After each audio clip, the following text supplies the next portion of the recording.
Bharatiya Janata party के हरियाणा के लगभग 82 कार्यकर्ता जो पिछले 15 से 20 दिनों में पंजाब के विधानसभा चुनाव जो जल्द ही घोषित होने वाले हैं, उसके लिए पंजाब की 30 विधानसभाओं और 8 जो प्रशासनिक जिले हैं और भारतीय जनता पार्टी के हिसाब से 11 जो जिले भारतीय जनता पार्टी ने बनाए हुए हैं, उसमें काम करने वाले कार्यकर्ताओं की एक बैठक यहाँ चंडीगढ़ में बुलाई गई थी, जिसमें आदरणीय रविंद्र राजू जी जो प्रदेश के संगठन महामंत्री थे वो भी उपस्थित थे और मेरे साथ भारतीय जनता पार्टी हरियाणा के जो सचिव हैं और मेरे साथ सहयोगी हैं श्री सुरेंद्र आर्य जी वो उपस्थित थे। सबसे पहले तो इस बैठक में कल का जो घटनाक्रम हुआ, जिस तरह से प्रधानमंत्री नरेंद्र मोदी जी के काफिले को रोका गया और पंजाब की सरकार ने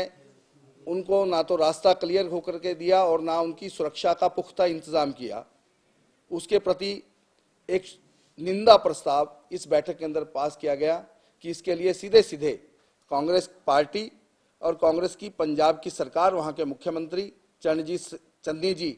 इसके लिए दोषी हैं और इसलिए संविधान के अनुसार ऐसा देश का जो प्रमुख व्यक्ति है, देश के प्रधानमंत्री हैं, प्रधानमंत्री किसी पार्टी के नहीं होते, प्रधानमंत्री देश के होते हैं, और ऐसे राज्य में जो कि डिस्टर्ब्ड रहा है और जहां से पाकिस्तान की सीमा 10 किलोमीटर तक थी, ऐसे स्थान पर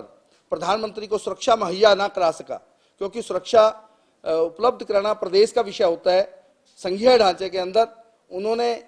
दलगत राजनीति के अंदर पढ़ करके जो कार्य किया है, इसकी हमने घोर और कड़े शब्दों में निंदा की है और आदरणीय राष्ट्रपति से और आदरणीय जो देश की एजेंसियां हैं उनसे अनुरोध किया है कि पंजाब के खिलाफ, पंजाब की सरकार के खिलाफ जो भी सख्त से सख्त कार्रवाई इसके बारे में बनती है वो की जाए। दूसरा, पिछले 15-20 दिनों से ये सब हमारे कार्यकर्ता, वरिष्ठ नेता इन जिलों में लगे हुए हैं, इन विधानसभाओं में लगे हुए हैं, तो वहाँ का क्या क्या फीडबैक है वो फीडबैक हमने लिया और आगामी उन्होंने कैसे कैसे जब भी चुनाव घोषित होंगे, जिस तारीख तक भी चुनाव होंगे तब तक ये वहीं पर रहेंगे, इसलिए उनको वहाँ क्या क्या करना है, ऐसे सब दिशा निर्देश आज की इस बैठक में दिए गए हैं। और हमें जिस तरह का फीडबैक मिला है, जिस तरह की जानकारी मिली है कि भारतीय जनता पार्टी जो अपने दम पर बड़े दल के रूप में पहली बार सरकार बनाने के लिए पंजाब में चुनाव लड़ रही है,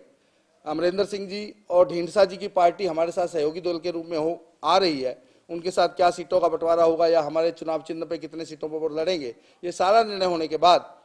जो फीडबैक हमें मिला है उसमें बड़े उत्साहजनक वो फीडबैक मिला है कि पंजाब बदल रहा है, नवा पंजाब बनाने का पंजाब के लोगों में उत्साह है और वो भारतीय जनता पार्टी को वोट दे करके वहां एक बदलाव चाहते हैं और डबल इंजन की सरकार बना करके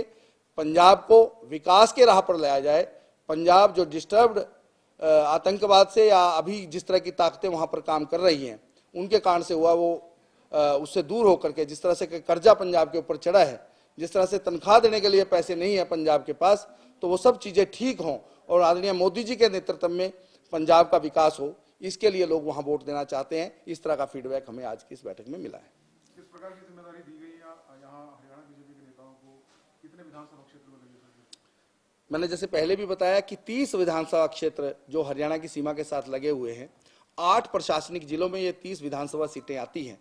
तो उसमें हमारे लगभग 82 कार्यकर्ता, 82 कार्यकर्ता इनमें लगे हैं, जिसमें हमने 11 जिले हमारे संगठन के हिसाब से हैं, 8 जिलों को हमने 11 जिलों में बांटा है, 11 हमने जिले के प्रमुख तय किए हैं और हर विधानसभा में 2-2 कार्यकर्ता हमने भेजे हैं, कुछ विधानसभाओं में 3-3 कार्यकर्ता भी हैं और वो बूथ स्तर पर पार्टी का संगठन जैसे हरियाणा में हमने मजबूत किया है, इस तरह वहां पार्टी का संगठन नीचे तक मजबूत करना और केंद्र की जो नीतियां हैं, केंद्र के जो कार्यक्रम हैं, पंजाब के लिए जो हमने काम किया है, देश में जिस तरह के विकास हो रहा है वो जन जन तक पहुंचाना, इसके लिए हमारे काम नेता कर रहे हैं। और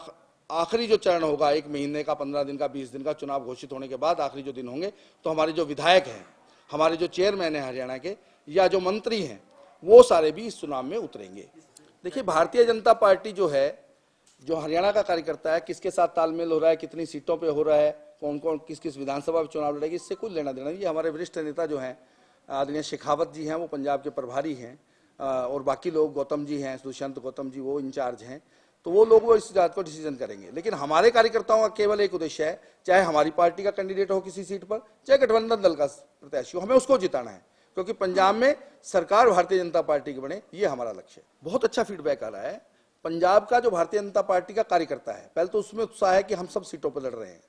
दूसरा, वहां का वोटर ये चाहता है, बदलाव चाहता है। वहां का वोटर ये चाहता है कि भारतीय जनता पार्टी की सरकार बने। जिस तरह से मोदी जी ने पूरे देश के हर राज्य में काम किया और जिस तरह हरियाणा में भारतीय जनता पार्टी ने मनोहर लाल जी के नेतृत्व में जो काम कर रही है, जिस तरह का बदलाव लेकर के आ रही है, जिस तरह का व्यवस्था परिवर्तन लेकर के आ रही है, उसका असर पंजाब में भी दिखाई दे रहा है। तो पंजाब के लोग चाहते हैं कि हरियाणा की तरह पंजाब का विकास हो, क्योंकि पंजाब में और भी ज्यादा पॉसिबिलिटीज हैं, संभावनाएं हरियाणा से भी ज्यादा है। इसलिए लोग चाहते हैं कि हरियाणा की तरह पंजाब भी तरक्की करे, इसलिए लोग भारतीय जनता पार्टी के साथ जुड़ रहे हैं। बहुत रोष है लोगों में, बहुत आक्रोश है। अभी 40 स्थानों से ऐसी हमें फीडबैक मिली है कि जहां सरकार ने नाके लगाए, पुलिस को यह कहा कि उन नाकों पे ही फंसा के रखना भारतीय जनता पार्टी के कार्यकर्ताओं को।